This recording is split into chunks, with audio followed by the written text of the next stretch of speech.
Hamjambo na karibuni tena watazamaji wangu wa BM Daily Politics. Baada ya fujo na ghasia ambazo zilishuhudiwa kule nchini Tanzania baada ya uchaguzi wa mwaka wa 2025, hatimaye serikali ya nchi ya Tanzania imevunja kimya kuhusiana na madai ama ripoti ambazo zimekuwa zikisema ya kwamba kuna watu wengi ambao waliaga dunia, kuna Watanzania wengi vijana wa Gen Z ambao waliuawa wakati walijitokeza kwenye maandamano ya tarehe 29 wakitaka demokrasia na wakitaka katiba mpya.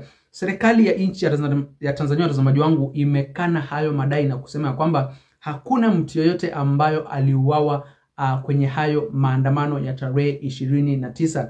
Na zile habari ambazo zinazunguka kwenye mitandao ya kijamii, zile video ambazo zinaenea kwenye mitandao ya kijamii ni video za uongo na ni ripoti za uongo, na kwa hivyo wananchi hawastahili kuziamini kwa sababu hakuna mtu yote ambaye aliweza kuangamia ama kujeruhiwa kwenye maandamano ya tarehe 29 kule nchini Tanzania kwenye uchaguzi wa mwaka huu wa 2025. Kabla ziendelee zaidi, mtazamaji wangu, nataka uweze kusikiza ujumbe kutoka kwa huyu komanda wa polisi kutoka kule nchini Tanzania akizungumzia kuhusiana na uchaguzi wa mwaka 2025 kule nchini Tanzania na zile fujo na ghasia ambazo ziliweza kushuhudiwa siku ya uchaguzi na baada ya uchaguzi wa mwaka 2025. Je, kweli watu waliaga dunia ama watu hawakuuawa? Hebu sikiza ujumbe mtazamaji wangu, lakini kwanza na kuomba uweze kulike video na pia uweze kusubscribe hapa BM Daily Politics, ndipo sasa kwanza kuzipata habari punde tu ninapozichapisha. Imeharibiwa.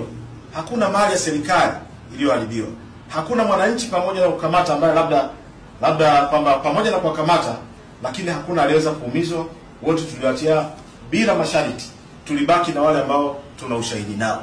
Lakini pia tunao wawili ambao tunawashikilia kwa kosa la kujihusisha na kusambaza, kuhamasisha watu kujiingiza kwenye mitandao ya kijamii, ambao pia baada ya utaratibu za kisheria zikamilika, sheria itachukua mkondo wake.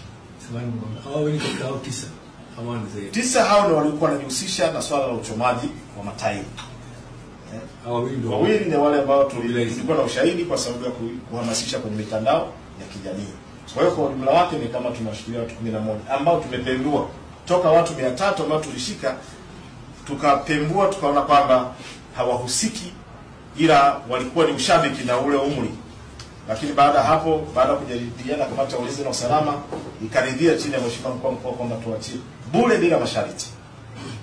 Katika swali la mwisho, kwa zipo taarifa zinazoendelea kwamba kuna baadhi ya raia wameuawa, lakini pia jeshi la baadhi ya wanajeshi la askari wako pia wameuawa.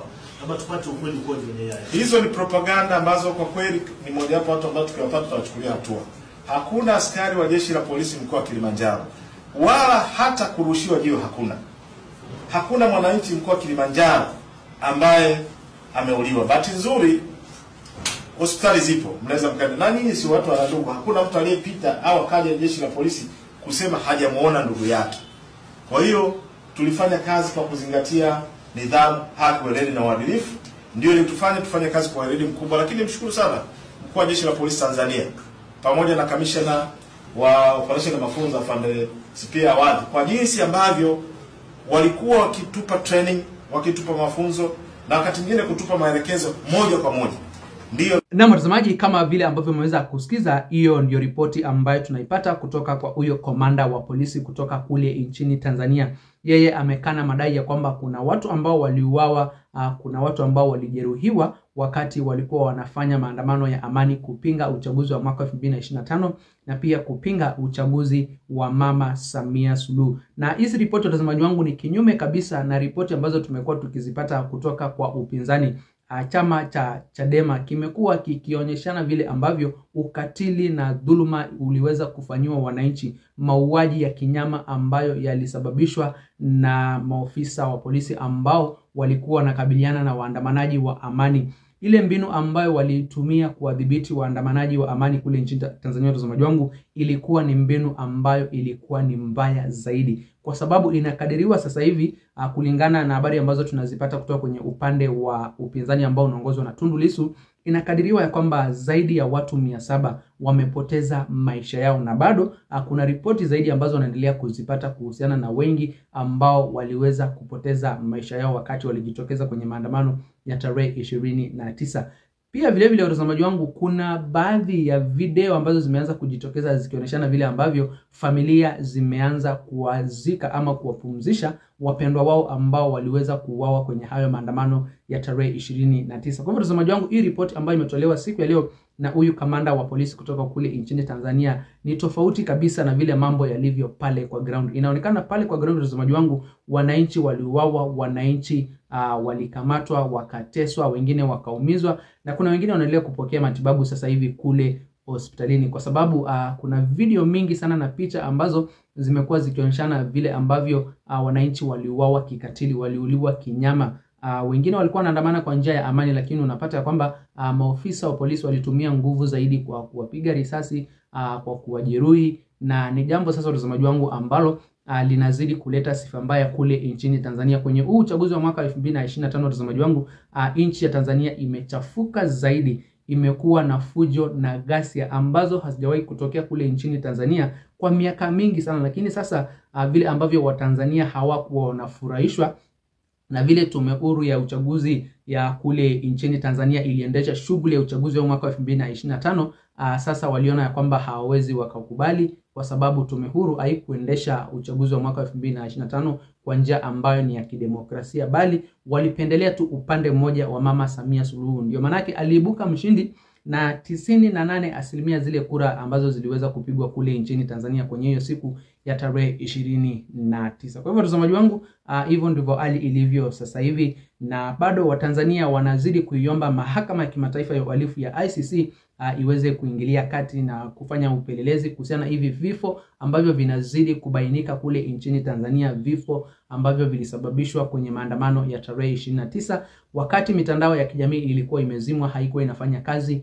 Mitandao ya kijamii kama vile Facebook, Twitter, X, unaona kama vile TikTok, huko kote watazamaji wangu hakukuwa kunafanya kazi, na ni ukosefu wa connectivity ama internet connectivity ndio iliweza kusababisha serikali ifanye haya maovu kwa kuwaua waandamanaji wa amani. Na unaona watazamaji wangu, hata baada ya internet kurudishwa, serikali ilianza kutuma ujumbe kwa wananchi na kuwaonya wasidhubutu kutuma video ama picha yote kuonyeshana matukio ya tarehe 29, vile ambavyo maandamano yalifanyika, vile ambavyo maofisa wa polisi walinakiliwa ama picha ziliwachukua wakihusika kuwapiga wananchi risasi kwenye yale maandamano ya amani. Na sasa watazamaji wangu, baada ya serikali kuwatishia wananchi kuhusiana na vile ambavyo hawastahili kutuma hizo picha ama video, chama cha upinzani cha Chadema sasa kimeweza kujitokeza kupitia kwa kiongozi wao Tundu Lissu, anawaomba watume jumbe zao.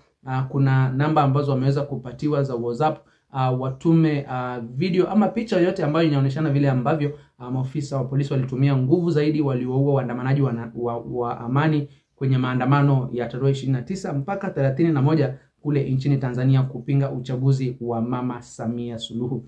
Licha na hayo yote watazamaji wangu, Mama Samia Suluhu aliapishwa na sasa hivi yeye ndio rais wa Jamhuri ya Tanzania. Acha tusubiri watazamaji wangu ni hatua gani ambazo zitakuwa zinachukuliwa na sheria zinachukuliwa na mahakama ya kimataifa ya uhalifu ya ICC kwa haya mauaji ambayo yamefanyika kule nchini Tanzania. Kwa maoni yako mtazamaji, unaona Mama Samia Suluhu anastahili kufikishwa kule ICC na kushtakiwa kwa hivyo vifo ambavyo vilitokea baada ya ghasia za baada ya uchaguzi wa mwaka wa 2025? Hebu niachie maoni yako hapo kwenye eneo la comment mtazamaji wangu, na kabla sijatamatisha nakukumbusha ujiunge nami hapa BM Daily Politics kwa kusubscribe ndipo ukiwa kwanza kuzipata habari punde tu ninapozichapisha, na pia uweze kulike, kushare na comment ndipo ujumbe ama habari zetu ziweze kuwa recommended kwa watazamaji wengi zaidi. Msende bali watazamaji, nitakuwa narejea vipunde na mengi zaidi ya kuwafahamisha.